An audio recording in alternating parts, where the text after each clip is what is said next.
Untuk kalian yang hobi liburan, tentunya sudah tidak asing lagi nih dengan pulau yang satu ini. Ya, namanya adalah Pulau Tidung. Pulau Tidung ini terletak di Kepulauan Seribu dan masih masuk bagian dari DKI Jakarta. Tapi, apakah kalian tahu tentang sejarah pulau ini? Mari kita bahas sama-sama. Jadi, pada tahun 1800-an, Pulau Tidung sudah dihuni oleh penduduk dan juga pendatang. Nah, waktu itu jumlahnya itu belum terlalu banyak atau masih sedikit. Pulau Tidung ini terdiri dari dua pulau kecil, yaitu Pulau Tidung Besar dan juga Pulau Tidung Kecil. Konon, menurut cerita, pulau pertama kali dihuni adalah Pulau Tidung Kecil.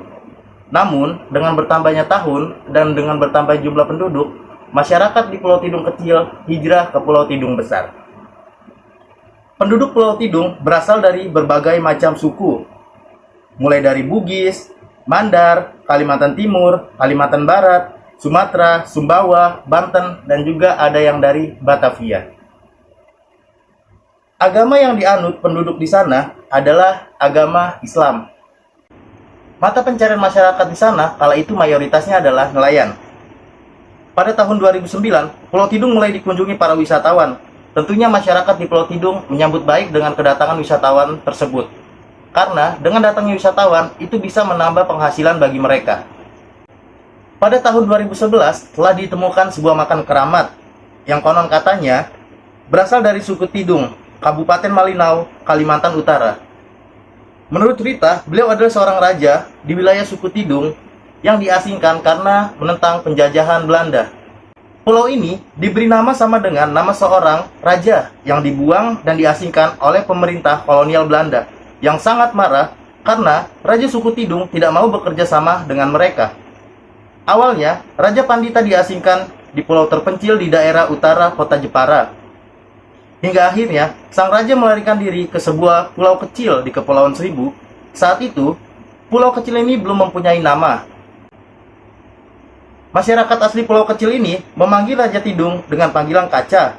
Dan hal yang sangat menarik, Kaca sangat dihormati warga pulau kecil itu karena suka menolong dan berbagi ilmu kepada masyarakat. Warga pulau ini tidak mengetahui jika Kaca adalah seorang raja terkenal di suku Tidung. Hingga beliau meninggal dan dimakamkan di pulau ini. Beberapa saat kemudian, warga kerajaan Tidung datang mencari Raja Pandita. Dan saat itulah diketahui oleh warga Tidung bahwa Kaca adalah seorang raja terkenal dari Malinau.